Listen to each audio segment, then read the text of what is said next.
so that matrix B dash AB is a symmetric matrix or skew symmetric matrix according to A is a symmetric matrix or skew symmetric matrix।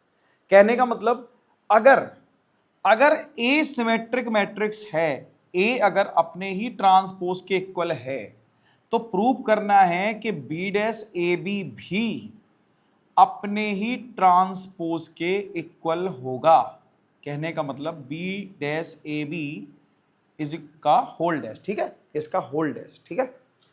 अगर ऐसा है तो दूसरी condition, अगर A skew symmetric है, मतलब अपने ही ट्रांसपोज का, मतलब स्क्यू सिमेट्रिक है, मतलब अपने ही ट्रांसपोज का नेगेटिव है, नेगेटिव, तो ये कैसा है, ये भी स्क्यू सिमेट्रिक होगा। बी डैश ए बी भी स्क्यू सिमेट्रिक होगा, माइनस का बी डैश ए बी इसके इक्वल प्रूव करना है, ठीक है, इसका होल डैश, तो ये हमें प्रूव करना है। तो कंडीशन ले लेते हैं, if A is equal to A dash, ठीक है। तो हम क्या करेंगे बच्चों, बी डैश ए बी का होल डैश निकालेंगे, ठीक है। अगर ये बी डैश ए बी के इक्वल आ जाएगा, मतलब कुछ ऐसा आ जाएगा, तो हम कहेंगे सिमेट्रिक मैट्रिक्स है। तो क्या करेंगे, देखो अब ये जो डैश है ना, ये ट्रांसफर होगा अंदर ब्रैकेट के, तो हम पहले ही क्या कर लेते हैं, इसको थोड़ा सा अंदर अरेंज कर लेते हैं। जैसे ये बी डैश लिखा है और ये लिख देते हैं हम ए बी, ठीक है, ये लिख देते हैं ए बी होल डैश। क्या मैं इसको ऐसे लिख सकता हूँ, ध्यान से सुनना, ये जब डैश ट्रांसफर होगा तो ये दोनों आपस में क्या होते हैं, इंटरचेंज हो जाते हैं, क्योंकि ये दोनों मैट्रिक्स मल्टीप्लाई में है। दोनों मैट्रिक्स कैसे हैं, मल्टीप्लाई में। तो A B whole dash B dash whole dash, ठीक है। अब ये क्या होगा, अब ये डैश फिर से ट्रांसफर होगा तो फिर ये इंटरचेंज होंगे, क्योंकि ये मल्टीप्लाई में है। So B dash A dash, अच्छा डैश का डैश क्या होता है, ट्रांसपोज का भी ट्रांसपोज मैट्रिक्स ही होगा, मतलब बी होगा, बी। अच्छा अब एक बात बताओ बच्चों, ए डैश किसके इक्वल है, ए के, तो क्या मैं इसको ये लिख सकता हूं, बी डैश ए बी। तो एक्चुअल में हमें क्या मिला, बी डैश ए बी का होल डैश किसके इक्वल आ गया, इसके इक्वल आ गया।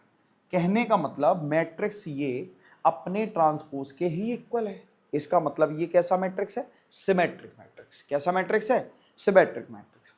अब इसको देख लेते हैं, case 2, if A is equal to minus A dash, ठीक है। So B dash A B whole dash निकाल लेते हैं, इसका होल डैश निकाल लेते हैं, वही प्रोसेस होगा पूरा, B dash A B whole bracket whole dash, dash का मतलब ट्रांसपोज, ठीक है। सी हो जाएगा तुम्हारा A B whole dash into B dash whole dash. So ये हो जाएगा आपका B dash A dash into B.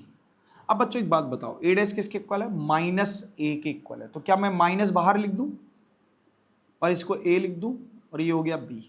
ये किसके इक्वल था, B dash A and B का होल डैश। तो क्या मैं ये माइनस या फिर ये पूरा पार्ट यहां ले आऊं, ये यहां ले जाऊं, माइनस वहीं रहेगा, minus B dash A B whole dash is equal to B dash A B. क्या इसको घुमा के नहीं लिखा जा सकता, यहां से वहां नहीं लिख सकते, ट्रांसफर नहीं कर सकते, माइनस को नहीं ले जा सकते, एग्जैक्टली ले जा सकते।